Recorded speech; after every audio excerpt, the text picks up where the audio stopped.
Kỷ niệm 5 năm Tòa trọng tài quốc tế Bác yêu sách đường chín đoạn. Những tòa án của Trung Quốc liên tiếp bị quốc tế đào lại để lên án và nhắc nhở thế giới. Chừng nào Trung Quốc còn tham vọng bành trướng là chừng đó thời gian Biển Đông không thể bình yên. Sau khi bị tố dùng vũ lực chèn ép ngư dân, mới đây tàu Trung Quốc tiếp tục bị cáo buộc hủy hoại nghiêm trọng môi trường tại vùng biển này. Giữa lúc đó, căng thẳng Mỹ-Trung lại tiếp tục với việc ông Biden cảnh báo các công ty Mỹ về rủi ro khi hoạt động ở Hồng Kông. Trung Quốc phản ứng ra sao trước thông tin này? Cũng tại Mỹ, sau thời gian dài im lặng, đột nhiên có thông tin cho rằng Tổng thống Biden sẽ phản pháo ông Trump về cáo buộc gian lận bầu cử. Venezuela kêu gọi Mỹ dỡ bỏ cấm vận đối với Cuba. Nhật Bản công bố sách trắng quốc phòng năm 2021, lưu ý đến động thái của Mỹ, mối đe dọa từ Triều Tiên, lần đầu đề cập Đài Loan.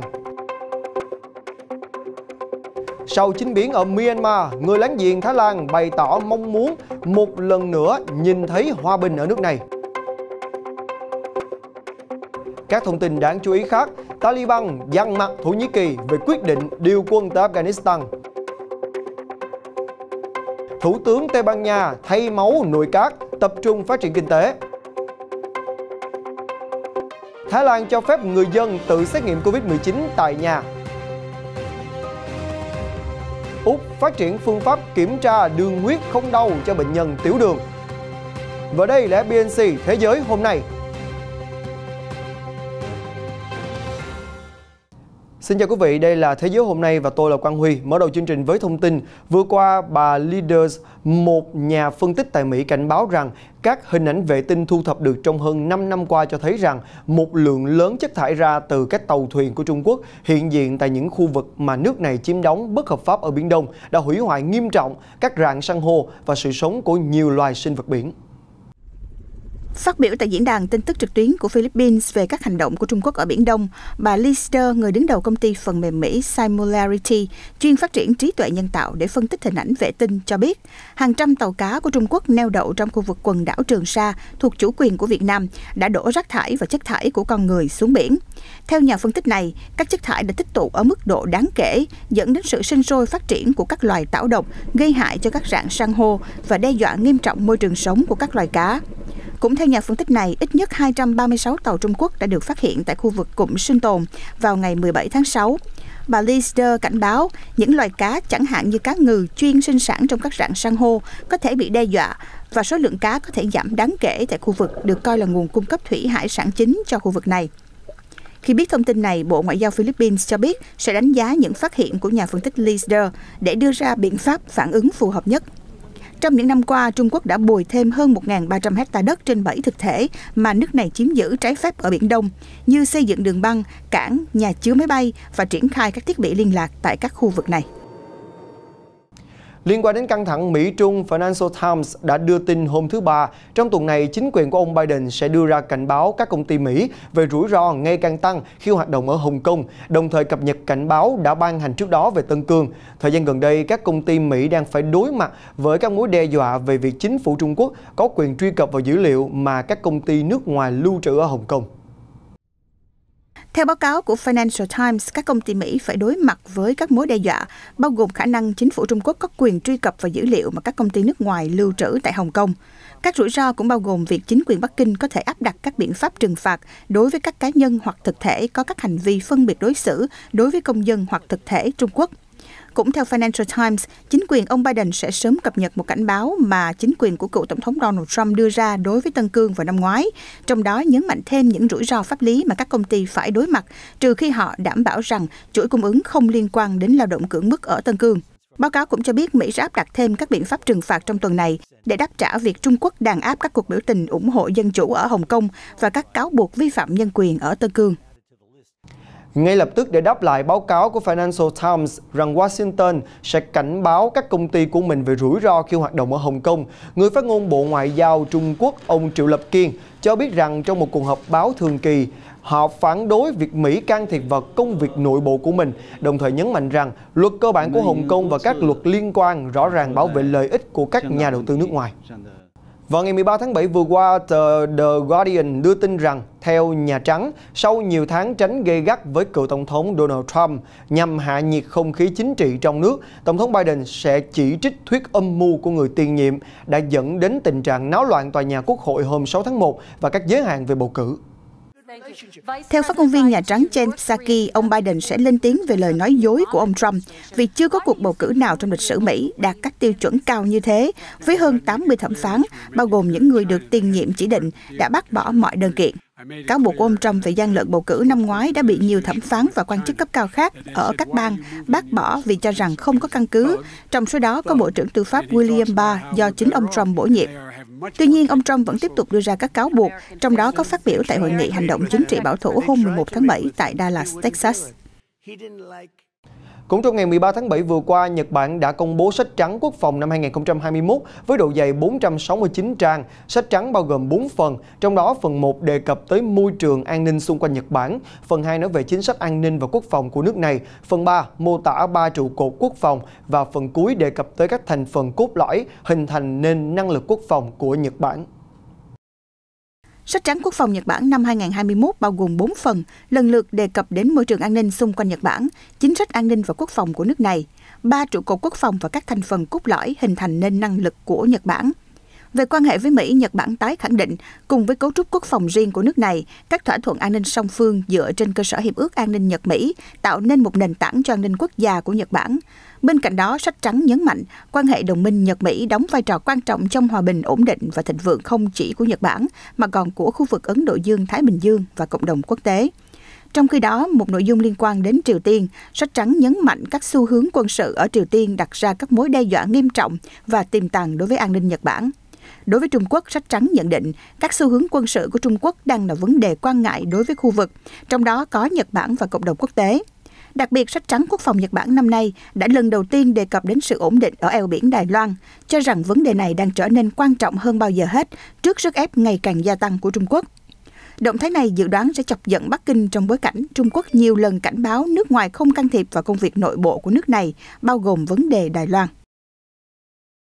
Vào ngày 13 tháng 7 vừa qua, truyền thông Thái Lan đưa tin nước này khẳng định muốn thấy hòa bình ở Myanmar, cam kết hợp tác với cộng đồng quốc tế, đặc biệt là Trung tâm điều phối hỗ trợ nhân đạo ASEAN để chấm dứt xung đột. Trước đó, một ngày trả lời các câu hỏi của giới truyền thông liên quan tình hình ở Myanmar, người phát ngôn Bộ Ngoại giao Thái Lan Thani Sangrat đã cho biết rằng Bangkok đang theo dõi sát sao tình hình. Ông Thani cho biết rằng là một quốc gia láng giềng gần gũi, Thái Lan mong muốn được chứng kiến hòa bình, ổn định và hạnh phúc của người dân Myanmar. Quan chức ngoại giao Thái Lan nhấn mạnh rằng nước này tin tưởng Hiệp hội các quốc gia Đông Nam Á ASEAN đóng một vai trò quan trọng trong việc giúp tạo ra một môi trường thuận lợi cho đối thoại ở Myanmar và muốn việc bổ nhiệm đặc phái viên ASEAN càng sớm càng tốt. Vừa qua, đại diện Nga và Mỹ thông báo hai nước sẽ hợp tác trong vấn đề biến đổi khí hậu. Thông báo này được đưa ra trong khuôn khổ chuyến thăm Moscow của đặc phái viên về khí hậu của Mỹ, ông John Kerry. Phát biểu tại cuộc gặp, Ngoại trưởng Nga Sergei Lavrov, đặc phái viên về khí hậu của Mỹ, ông John Kerry, nhấn mạnh hai nước đã dành nhiều năm để đàm phán về vấn đề chiến tranh, vũ khí hóa học và vũ khí hạt nhân. Ngoài các vấn đề này, biến đổi khí hậu cũng là một vấn đề vô cùng quan trọng và cấp thiết. Ông Kerry cho rằng một vài tháng tới sẽ là khoảng thời gian rất quan trọng để tập hợp sự ủng hộ nhằm thúc đẩy thực thi các cam kết trong Hiệp định Paris 2015 về biến đổi khí hậu. Về phần mình, Ngoại trưởng Lavrov nhấn mạnh, Nga mong đợi sự hợp tác chặt chẽ với Mỹ tại hội nghị lần thứ 26 các bên tham gia Công ước Khung của Liên Hiệp Quốc về biến đổi khí hậu COP26 vào tháng 11 tới ở Glasgow, Anh. Nga là một trong những nhà sản xuất dầu mỏ và khí đốt lớn nhất trên thế giới. Trong nhiều năm gần đây, nước này đã đưa ra các cam kết và những tuyên bố cho thấy hoàn toàn nghiêm túc trong giải quyết vấn đề biến đổi khí hậu. Trong cuộc gặp thượng đỉnh với người đồng cấp Mỹ Joe Biden ở Geneva, Thụy Sĩ, Tổng thống Nga Vladimir Putin khẳng định Moscow quan tâm đẩy mạnh hợp tác quốc tế trong vấn đề này. Ở chiều ngược lại, ông Biden cũng cam kết ưu tiên mục tiêu khí hậu trong chính sách quốc gia, đồng thời dẫn đầu các nỗ lực toàn cầu chống biến đổi khí hậu. Tại phiên họp thứ 47 của Hội đồng Nhân quyền Liên Hiệp Quốc, các bên tham gia đã thống nhất qua một nghị quyết, trong đó nhấn mạnh vai trò quan trọng của việc phát triển bao trùm và bền vững trong việc thúc đẩy và bảo vệ quyền con người. Với tiêu đề đóng góp vào sự phát triển tất cả các quyền con người, nghị quyết của Liên Hợp Quốc nhấn mạnh tầm quan trọng của hợp tác phát triển, thúc đẩy và bảo vệ quyền con người trong việc đảm bảo rằng không ai bị bỏ lại ở phía sau. Chi tiết hơn, văn kiện tuyên bố rằng tất cả các quyền con người là quan trọng như nhau, không thể phân chia, phụ thuộc lẫn nhau. Do đó, cộng đồng quốc tế phải đối xử với các quyền con người trên toàn cầu một cách công bằng và bình đẳng. Nghị quyết bày tỏ quan ngại sâu sắc rằng đại dịch COVID-19 ước tính sẽ đẩy tới 100 triệu người vào cảnh nghèo cùng cực vào năm 2021, đã và đang mang lại những thách thức lớn cho các nỗ lực toàn cầu trong việc xóa đói giảm nghèo. Giới thiệu dự thảo nghị quyết với cơ quan Liên Hợp Quốc, ông Chen Su, đại diện thường trực của Trung Quốc tại Văn phòng Liên Hợp Quốc tại Geneva và các tổ chức quốc tế khác ở Thụy Sĩ cho biết, trước những thách thức gay gắt, chúng ta cần tăng cường đoàn kết và hợp tác, cùng nhau vượt qua đại dịch, đồng thời thúc đẩy mạnh mẽ phát triển bền vững, đặc biệt là tăng cường các nỗ lực xóa đói giảm nghèo, nhằm khắc phục tác động tiêu cực của dịch bệnh đối với cuộc sống của người dân ở tất cả các nước. Dự thảo này hy vọng nó có thể giúp tất cả các bên xây dựng sự đồng thuận, cùng nhau thúc đẩy phát triển bền vững và thúc đẩy những quyền chính đáng mà con người lẽ ra được hưởng. Tại cuộc họp, đại diện các nước Venezuela, Pakistan, Cuba, Cameroon và các nước khác đã đánh giá cao dự thảo nghị quyết của Trung Quốc, cảm ơn vai trò đầu tàu của Trung Quốc và nhấn mạnh rằng sự phát triển nhân quyền là quan trọng đối với tất cả các nước, đặc biệt là các nước đang phát triển. Vừa qua, người phát ngôn Nhà Trắng bà Jen Psaki cho biết rằng các cuộc biểu tình lớn nổ ra ở Cuba dường như là tự phát và lấy cảm hứng từ những thực tế khắc nghiệt của Mỹ tham gia vào việc thúc đẩy các cuộc biểu tình. Trước đó, vào ngày 11 tháng 7, hàng nghìn người dân Cuba, trong đó có nhiều người trẻ tập trung ở trung tâm thành phố Havana và dọc theo các khu vực ven biển để biểu tình dưới sự theo dõi sát sao của cảnh sát, đã xảy ra một vài vụ ẩu đả và bắt giữ, song nhanh chóng được giải quyết. Nhiều người biểu tình liên tục hô các khẩu hiệu phản đối tình trạng thiếu hàng hóa và một số người còn định phát trực tiếp cuộc biểu tình. Khoảng hơn sau 2 tiếng sau khi chủ yếu tuần hành ôn hòa, một vài người quá khích bắt đầu đã ném gạch đá vào cảnh sát, buộc lực lượng phải đáp trả và giải tán đám đông. Mâu thuẫn cũng đã nổ ra khi những người ủng hộ chính phủ tập trung tới khu vực này, hô vang các khẩu hiệu ủng hộ cố chủ tịch Fidel Castro. Một vài cuộc ẩu đả đã xảy ra, song nhanh chóng đã được cảnh sát xử lý. Ở chiều ngược lại, vừa qua Tổng thống Venezuela Nicolás Maduro đã đổ lỗi cho Mỹ về các cuộc biểu tình ở Cuba, kêu gọi Washington dỡ bỏ các lệnh trừng phạt đối với quốc gia Caribe này. Vào cuối tuần qua, người Cuba đột nhiên tràn xuống đường và biểu tình dữ dội. Chính phủ nước này cho rằng nguyên nhân của làn sóng biểu tình này là do Mỹ bóp nghẹt kinh tế và bắt giữ một số nhà hoạt động nổi tiếng nhất. Hàng nghìn người Cuba đã tham gia các cuộc biểu tình trên đường phố, phản đối cuộc khủng hoảng kinh tế nghiêm trọng của đất nước và xử lý đại dịch. Nhiều người còn kêu gọi chấm dứt chế độ và hô hào tự do. Các cuộc biểu tình nổ ra trong bối cảnh cuộc khủng hoảng kinh tế sâu sắc nhất của Cuba kể từ khi cựu đồng minh Liên Xô sụp đổ. Và sự gia tăng của số ca nhiễm COVID-19 đã đẩy một số bệnh viện đến bờ vực sụp đổ tại một quốc gia luôn tự hào về hệ thống chăm sóc sức khỏe của mình. Việc thắt chặt các lệnh trừng phạt kéo dài hàng thập kỷ của Mỹ dưới thời cựu Tổng thống Donald Trump và đại dịch đã làm trầm trọng thêm tình trạng thiếu lương thực và thuốc men cũng như mất điện tại Cuba. Vừa qua, chỉ huy lực lượng Mỹ tại Afghanistan, tướng Scott Miller cũng đã chính thức rời vị trí sau buổi lễ ở thủ đô Kabul. Theo truyền thông Mỹ nhận xét, đây là một diễn biến mang tính biểu tượng, một bước tiến đến gần hơn với việc kết thúc cuộc chiến 20 năm ở Afghanistan, nơi quân đội Mỹ và các quốc gia thuộc Tổ chức Hiệp ước Bắc Đại Tây Dương NATO cùng với hàng chục ngàn người Afghanistan đã ngã xuống trong các cuộc xung đột. Vừa qua, chỉ huy lực lượng Mỹ tại Afghanistan, tướng Scott Miller đã chính thức rời vị trí sau buổi lễ ở thủ đô Kabul. Ông Miller đảm nhận vị trí chỉ huy quân đội Mỹ ở Afghanistan kể từ năm 2018. Ông đã trao lại quyền chỉ huy cho tướng thủy quân lục chiến Brent McKenzie, người đứng đầu Bộ Chỉ huy Trung tâm. Ông McKenzie sẽ hoạt động từ trụ sở ở Tampa, bang Florida, Mỹ. Đây cũng là một sự kiện nằm trong lộ trình rút quân khỏi Afghanistan của Mỹ. Theo hãng tin AP, ông McKenzie, giai đoạn này sẽ cho thực hiện các cuộc công kích để bảo vệ lực lượng chính quyền Afghanistan. Việc này sẽ kéo dài ít nhất cho tới khi Mỹ hoàn thành cuộc rút quân vào ngày 31 tháng 8 tới. Vài ngày sau khi Thổ Nhĩ Kỳ cam kết sẽ điều quân tới bảo vệ sân bay Kabul khi liên quân do Mỹ dẫn đầu rút hết khỏi Afghanistan, dự kiến vào ngày 31 tháng 8, đại diện Taliban cho biết rằng trong thông cáo ngày 13 tháng 7, quyết định này của Thổ Nhĩ Kỳ là đáng trách khi nó vi phạm chủ quyền và toàn vẹn lãnh thổ Afghanistan, chống lại lợi ích quốc gia của Taliban.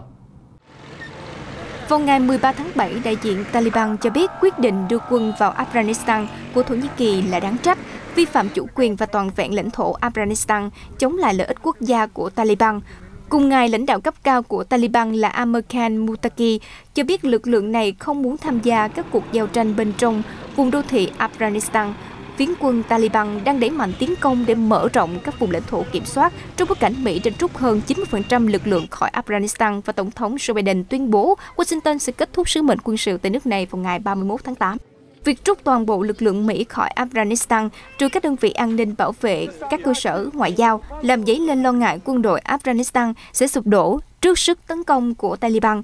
Trong một vài ngày qua, hơn 1.000 binh sĩ Afghanistan tháo chạy sang nước láng giềng Tajikistan thay vì chiến đấu với Taliban. Vừa qua, Thủ tướng Tây Ban Nha Pedro Sanchez cũng đã tiến hành một cuộc cải tổ toàn diện nội các, thay thế một số bộ trưởng quan trọng nhất của ông, thúc đẩy quyền đại diện của phụ nữ và giảm độ tuổi trung bình của các thành viên nội các. Bên cạnh đó, ông Sanchez cũng đã tuyên bố rằng nội các mới sẽ tập trung vào sự phục hồi kinh tế của Tây Ban Nha và đưa đội ngũ mới của ông trở thành một ví dụ về bình đẳng giới trên toàn cầu. Nội các mới của Tây Ban Nha với các nhân viên trẻ hơn và có nhiều phụ nữ hơn đã gặp nhau lần đầu tiên vào thứ Ba 13 tháng 7 sau cuộc cải tổ vào thứ Bảy 10 tháng 7. Độ tuổi trung bình của đội ngũ mới là 50 tuổi và tỷ lệ nữ tăng lên 63% với 14 trong số 22 vị trí. Trong đợt cải tổ này, cựu đại sứ Tây Ban Nha tại Pháp João Manuel Alegre được bổ nhiệm giữ chức ngoại trưởng thay bà Arantxa González Laya. Nhân vật số 2 trong chính phủ Carmen Calvo rời khỏi nội các. Bà Nadiva Calvino giữ nguyên chức vụ Bộ trưởng Kinh tế. Thủ tướng Sanchez nhận chức vào tháng 1 2020 sau nhiều tháng bất ổn chính trị dẫn đến cuộc bầu cử thứ tư của Tây Ban Nha trong 4 năm. Chỉ sau 2 tháng cầm quyền, chính phủ liên minh đã phải đối phó với dịch Covid-19, buộc họ phải áp đặt một trong những đợt đóng cửa nghiêm ngặt nhất châu Âu và gây thiệt hại cho nền kinh tế phụ thuộc vào du lịch. Ông Sanchez cũng đã phải đối mặt với các vấn đề độc lập của Catalan. Cuộc xung đột này đã chia rẽ Tây Ban Nha kể từ một nỗ lực trưng cầu dân Ý bất hợp pháp vào năm 2017. Trong một cuộc họp báo ngắn, ông Sanchez đã nói về một thời kỳ mới đang mở ra để kích hoạt lại chương trình xã hội xanh, kỹ thuật số và nữ quyền. Tuy nhiên, hai mục tiêu chính của nhóm điều hành mới sẽ là nhận và quản lý hàng triệu euro tiền quỹ của EU để tạo điều kiện phục hồi sau đại dịch và giảm căng thẳng chính trị và xã hội với các vấn đề độc lập của Catalan. Theo Reuters, cảnh sát Anh đã thu giữ các vụ mua bán tiền điện tử kỷ lục với tổng trị giá là 294 triệu bảng Anh, nghĩa là 408 triệu đô la euro. Đây là một phần trong kế hoạch điều tra về hành vi của các nhóm tội phạm có tổ chức khi có thông tin cho rằng thời gian gần đây các nhóm tội phạm đang chuyển sang tiền điện tử để rửa tiền. Cụ thể, cảnh sát Anh đã thu giữ lượng tiền kỹ thuật số trị giá tổng cộng 294 triệu bảng Anh, tương đương khoảng 408 triệu euro, trong khuôn khổ cuộc điều tra chống rửa tiền. Đây là vụ thu giữ tiền kỹ thuật số lớn nhất từ trước đến nay tại Anh. Phát biểu với báo giới ngày 13 tháng 7, cảnh sát London cho biết lực lượng chức năng vừa thu giữ lượng tiền kỹ thuật số trị giá 180 triệu bảng Anh, tương đương khoảng 250 triệu euro, chưa đầy 3 tuần sau khi thu giữ lượng tiền trị giá 114 triệu bảng Anh mà các nhóm tội phạm đang lên kế hoạch rửa tiền. Trong vụ truy vết tiền kỹ thuật số đầu tiên vào ngày 24 tháng 6, cảnh sát cũng đã bắt giữ một đối tượng nữ 39 tuổi nghi liên quan đến hoạt động rửa tiền. Cảnh sát đang điều tra mối liên hệ nếu có giữa đối tượng này và lượng tiền kỹ thuật số thu giữ được trong đợt truy vết thứ hai. Theo Phó Cảnh sát trưởng London, ông Graham McNulty lợi dụng sự phát triển của các nền tảng kỹ thuật số, các băng nhóm tội phạm đang chuyển sang phương thức rửa tiền tinh vi hơn. Theo đó, dùng tiền kỹ thuật số để che giấu nguồn tiền thu được từ hoạt động phạm tội. Bên cạnh lợi ích là giao dịch nhanh và chi phí rẻ, tiền kỹ thuật số cũng tiềm ẩn nhiều rủi ro bởi tính chất của đồng tiền này là ẩn danh. Vì vậy, tiền kỹ thuật số đang trở thành công cụ hoàn hảo cho tội phạm rửa tiền, cá độ bóng đá, chuyển tiền bất hợp pháp ra nước ngoài. Theo Bloomberg, vừa qua Google sẽ phải nộp phạt 593 triệu đô la Mỹ tại Pháp do gã khổng lồ tìm kiếm của thế giới không tuân thủ thỏa thuận với các nhà xuất bản để sử dụng nội dung tin tức của họ trên nền tảng này. Bà Isabella de Silva, chủ tịch của cơ quan chống độc quyền Pháp cho biết rằng quyết định phạt Google cho thấy mức độ đặc biệt nghiêm trọng của các vi phạm và hành vi của Google đã tiếp tục trì hoãn việc thực thi đúng pháp luật. Mới đây, bà Isabel de Silva, chủ tịch của cơ quan chống độc quyền Pháp cho biết Google sẽ phải nộp phạt 593 triệu đô la Mỹ tại Pháp do gã khổng lồ tìm kiếm của thế giới không tuân thủ thỏa thuận với các nhà sản xuất bản để sử dụng nội dung tin tức của họ trên nền tảng này. Quyết định này cho thấy mức độ đặc biệt nghiêm trọng của các vi phạm và hành vi của Google đã tiếp tục trì hoãn việc thực thi đúng pháp luật. Tại châu Âu, cuộc đối đầu giữa Google và hàng loạt chủ sở hữu tờ báo cùng các dịch vụ điện tử vốn kéo dài nhiều năm nay, những nhà xuất bản ở châu Âu đã thúc đẩy các cơ quan quản lý trong hơn một thập niên qua để đối phó với sức mạnh của Google. Công ty đã thu về hàng tỷ đô la Mỹ doanh thu quảng cáo. Các nhóm đại diện cho các tờ báo và tạp chí tại Pháp đã trình đơn khiếu nại Google vào năm 2019. Vụ án phạt 593 đô la Mỹ được giới quan sát đánh giá là màn dằn mặt mới nhất của cơ quan quản lý Pháp trong bối cảnh họ cạnh tranh với các đối tác châu Âu để trở thành cơ quan giám sát chặt chẽ nhất của khu vực đối với các công ty công nghệ Mỹ. Theo Reuters, mới đây chính phủ Thái Lan cũng đã cho phép người dân sử dụng bộ xét nghiệm COVID-19 ngay tại nhà, đồng thời bệnh nhân COVID-19 triệu chứng nhẹ cũng được tự cách ly tại nhà vì lo ngại đà tăng ca nhiễm hiện nay sẽ khiến hệ thống y tế sớm bị quá tải. Bộ xét nghiệm kháng nguyên nhanh được phê duyệt hôm nay và sẽ được bán tại các cửa hàng vào tuần tới để người dân có thể xét nghiệm tại nhà. Một quan chức cơ quan quản lý thực phẩm và dược phẩm cho biết giới chức đang cố gắng duy trì giá của bộ xét nghiệm nhanh, vốn kém chính xác hơn so với xét nghiệm RT-PCR ở mức khoảng 100 baht, tương đương khoảng 3,06 đô la Mỹ. Thái Lan hiện chủ yếu sử dụng xét nghiệm RT-PCR, nhưng cảnh hàng dài, người xếp hàng tại các cơ sở xét nghiệm ở Bangkok, tâm điểm của đợt bùng phát hiện nay. Hiện giới chức phải suy nghĩ lại các biện pháp truy vết các ca nhiễm. Giới chức Thái Lan cũng chấp thuận cách ly tại gia đình và cộng đồng đối với các ca COVID-19 không có triệu chứng hoặc triệu chứng nhẹ. Vừa qua tại Úc, thì các nhà khoa học nước này thông báo họ đã phát triển thành công một phương pháp kiểm tra lượng đường trong máu cho bệnh nhân tiểu đường. Được biết rằng đây là một phương pháp không xâm lấn, giúp kiểm tra nồng độ glucose thông qua nước bọt, giúp bệnh nhân không bị đau. Đối với các bệnh nhân mắc bệnh tiểu đường, việc kiểm soát lượng đường trong máu thường là dùng một cây kim châm vào ngón tay nhiều lần trong ngày và sau đó nhỏ máu lên que thử. Do đó, một số bệnh nhân tiểu đường vì sợ đau đớn nên đã tránh quá trình thử nghiệm này. Theo tiến sĩ Paul Dastor, giáo sư vật lý tại Đại học Newcastle ở Úc, người dẫn đầu nhóm nghiên cứu thử nghiệm mới nhất này hoạt động bằng cách nhúng một loại enzyme có khả năng phát hiện glucose vào một bóng bán dẫn để có thể kiểm tra sự hiện diện của glucose.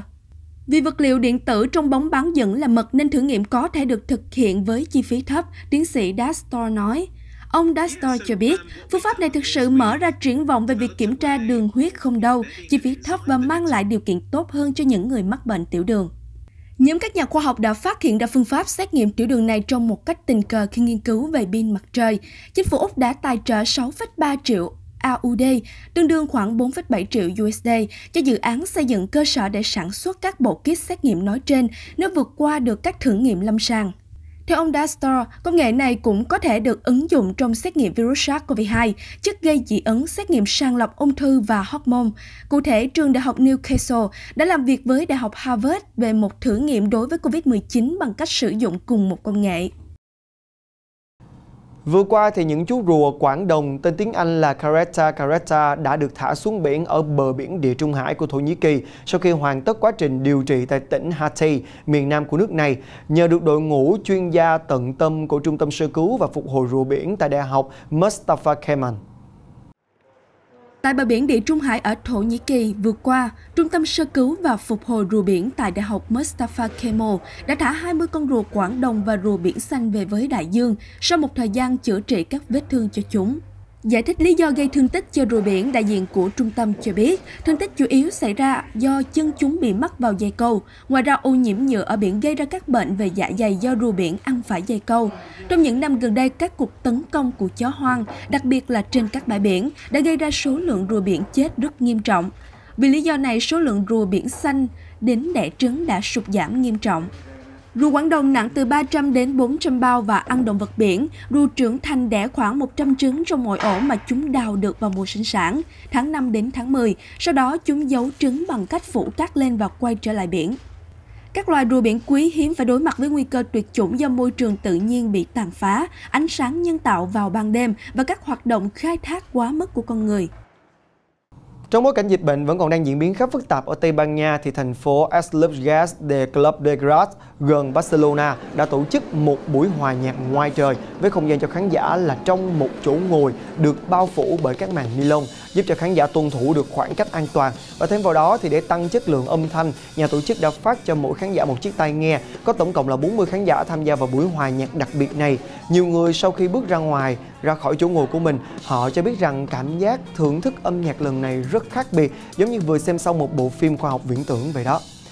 Thông tin vừa rồi cũng đã khép lại FBNC Thế giới hôm nay. Cảm ơn quý vị. Xin chào và hẹn gặp lại.